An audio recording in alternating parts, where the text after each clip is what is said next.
Hey, I'm David Haug, Superintendent of the Jefferson R-VII School District, and I'm joined by Officer Brent Nanney from the Jefferson County Sheriff's Department. Thank you for joining us today. Of course. And first of all, a quick promo. If you're seeing this before December 7th, Thursday, December 7th, we'd love to have you at our Roads County Planning Meeting. We're hosting that for the Jefferson County group that's coming in. That affects exit 170 out on I-55 and the River Cement and the outer road. We've been promoting that actively. You cannot really be late to that event. It is kind of an open event. They have information out. You can go ask questions of what's going on, but we encourage our community because it will have a direct impact on the traffic specifically off exit 170. So I wanted to throw that out there. Let's get back to really why we're here, and that is, first of all, thank you for what you do in law enforcement and also to all of our emergency services, whether it be our local sheriff's department, fire department, ambulance, anybody involved in keeping us as a community safe. We certainly appreciate your commitment to that. Within our district planning, as part of our CSIP development, our priority number one, and it's listed there very clearly, is keeping this place safe and having a respectful environment. I was very fortunate on July 27th this summer. Officer Nanney helped arrange a meeting between the school district, Jefferson County Sheriff's Department, fire department, and emergency services. I walked away with that meeting so impressed. You know, you're always impressed with what they do, but to hear the detail of preparation they go through. Part of that meeting I found a little interesting was we talked about having sort of this drill or time for them to collaborate on our campus. And you hear about this in the summer, but really, when do the Especially the firemen, when they're putting all their turnout gear on, winter's a lot better for them because, they can get dehydrated and overheated so quickly in the summer on training exercises and stuff. And they're already running real fires throughout the year. So sometimes, they move those trainings to the fall or the winter because it's a lot more, easier for them on their uniforms. Part of our discussion that day was when is the best time to do it? And we looked at the day after school of the first semester on December 21st. Correct. So in the coming weeks, you'll be seeing notifications from us that basically the campus will be closed that day except for limited personnel, and you may see more emergency services in the area.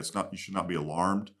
It is a chance for the group to work together and kind of go through maybe what they're looking at, because my takeaway from that meeting is that each group does very good at what they do and their plans, but sometimes they don't get that opportunity to work together. Correct. It's sometimes it's difficult to get the training to mesh up between the different departments and agencies. So on the 21st, emergency responders from the fire department, paramedics, and the sheriff's office are going to meet at the school, and we're going to kind of go over an overview of our emergency response for any kind of incident, from earthquakes, fire, mass casualty, anything that could occur. We want to have staging push positions. We want to have reunification positions, and everybody's we all know our job, but sometimes it's good to get there together and everybody can kind of go, okay, this is exactly where we want to start putting our resources and our people.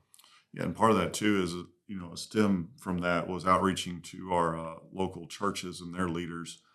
They've been very gracious in offering their campuses during the day and their facilities during the day if we do have a situation on campus we need to move kids or have a pickup place. So really a great community time for us to really look and keeping our kids safe. We appreciate you putting that together. Of course. Let's talk about, I got an education about the time Columbine happened, and you've been in law enforcement for many years. Just by nature of your training, and I think the way education's evolved, there's not a day specifically as an administrator that you don't get up and your first thought is, what can we do to keep this place safe? And it's sometimes a daunting position. It's always great to have great partners in it. Of course. What are some things you do on a daily basis to make sure that it's not just being out there directing traffic or greeting people at the door? What are some things you do that maybe the public isn't aware of? So every day I try to get to every building. Make sure the people inside feel safe, to make sure that the kids feel safe, and that I'm not in the same position every day at the same time. I change up my schedules. Sometimes I sit in the parking lot. Sometimes you'll see me sitting on the road. I walk through all the buildings. I check all the doors. I immediately get with our maintenance if there's a door issue, because the buildings need to be secure. We need to make sure that everyone coming in and out is accounted for, children, adults, parents, visitors, maintenance people. So we have a really good system in place here of having background checks and stuff for everybody that comes on campus. So every day I try to do walkthroughs of all the buildings, greeting kids, but also doing safety checks, making sure there's nothing out of the ordinary. So one of the things I think Officer Nanney does bring to us is that sometimes one building is doing something very well, another building is doing something else very well, but it's sort of this alignment of resources across the district that, and I think it's put our building administration, I think I put our building support staff, our administrative assistants kind of on the same page with how we're accepting guests. So it's kind of common throughout the district.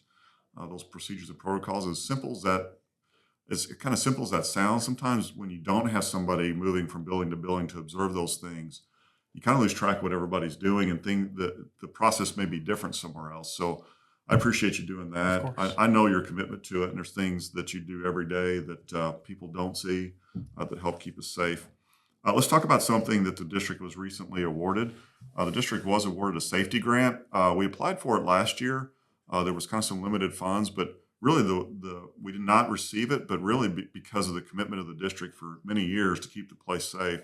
Really, the age of our buildings, when you really look at other school districts, our buildings are still fairly new. I mean, as crazy as it sounds, Telegraph is not old comparatively speaking to other districts. And you have the high school, but you also had the bond issue in 2017 when things were built. I think it's 2015, maybe it was passed. I can't remember. But around 2017, all the construction was going on. The entryways were upgraded. Some stuff was placed on the glass at that time. Long story short, we didn't qualify because we had done all those things. Now, the second go around went better for us. Correct. And there were two specific things you were involved in, one of them being the buckets. Yes. So I've gotten the idea. So Hillsborough had done this in the past. Is if there's an emergency situation where maybe kids have to stay in a room for a long period of time, we wanted to have some basic necessities: medical gear, pry bars, bandages, tourniquets. If a child, say there's an earthquake and a building is collapsed and everyone's okay inside, but they have to stay there for a while, they might have to use the facilities, and so we've set up a portable toilet station inside the buckets, like all the things that you would need for that. Just about anything that can get you through, a 10 to 12 hour window of just having to stay inside a room. Yeah. And the second part of that is really, and this is come a discussion maybe from the summer that you and I had, if there's a situation where the lights are off in the building and or there's smoke, is to have signage up that's not only there, but also reflective. So Correct. that's part of it too that we're working on. It started with the outside of the building. The numbers on the windows on the outside of the building are all night reflective. So if emergency services show up, they can shine a flashlight on the outside of the building and they reflect the numbers. They'll know exactly which room number they may need to go to. So the signage at the entrance, I think that's what you're going to next. Yeah, kind of well, at the corners of the hallways, Correct. and your light would shine up and be able to see it with internally.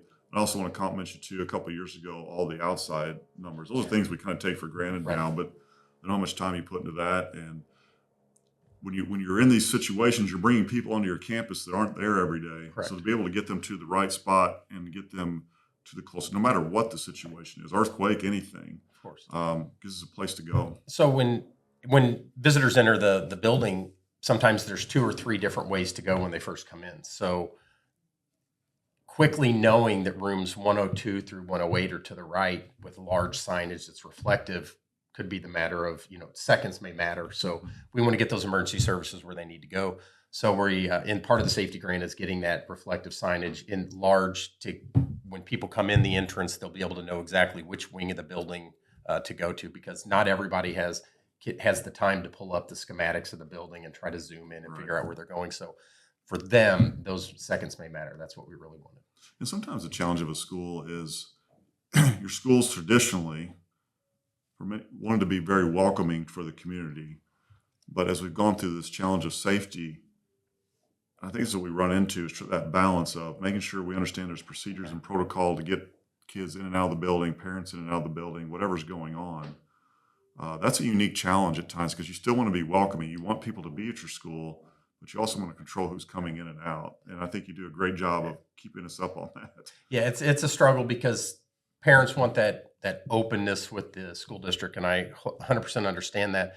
But from my aspect, I see it from the safety standpoint. Is every time we open the door, there's a challenge, or there might be we're defeating our own security. So we really have, and it started during COVID. We were able to limit the access for parents and just people just kind of standing in the office and just having conversations and stuff, which has kind of been the R-VII way for so long. But times do change. We're trying to still meet the needs of the parents and feeling like that they're being heard and that they can interact with the staff, but also keeping the kids safe and keeping the building secure. And on the flip side, I think the way it's kind of set up and picking up and dropping off kids, I think there's a little bit more of a fluid system too. It's a little bit quicker for the parents. I think it's a little more convenient. Of course. So I know in the past, in the afternoons, it's really been gridlocked because of times and releases. So Dr. Haug reviewed all the times, and we adjusted just a few minutes. And now I don't have to stand in the intersection in the afternoons anymore. I mean, drivers do need to be a little bit more careful, but they're not backing up and blocking the entrances to the other schools. So there's actually it's way more fluid to get out of the district in the afternoons now. It's really helped. That was a goal of mine, to get Officer Nanney out of that intersection as much as possible. We're still committed to that process. The first move is to do anything without asking for funds or see what we could do with our structure. We've handled the afternoon. I think we've had a little effect in the morning. I think it's reduced a little bit of a reduction in time. But I think that's, as we go through as a community and begin planning how we effectively keep that safe, he's a part of the planning, and we'll be reaching out to everybody in the community. Last thing, good thing, shop with the cop. Kind of what goes in there, if you want to go through that. It's probably one of my favorite days of the year. Well, there's two of them. December 5th at the DeSoto Walmart. There'll be multiple schools brought in. The kids are given a gift card, and they basically can buy whatever toys and everything they want. And they go with an emergency services personnel. It's usually a cop or a firefighter, paramedics, dispatchers, and they get to escort these kids out and give them Christmases they wouldn't normally get to have. And on those days, you might see 50 emergency personnel vehicles with their lights on there. It's not a drill. It's not training. It's for the best reason, and it's giving. And December 7th, it'll be at the Festus Crystal City Walmart.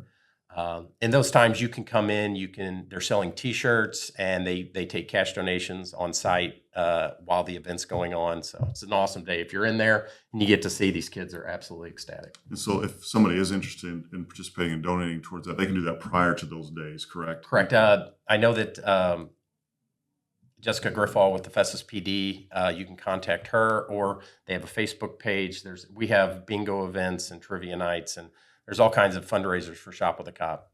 Awesome. Good deal. As we close this out, I guess two things about Officer Nanney I want to note.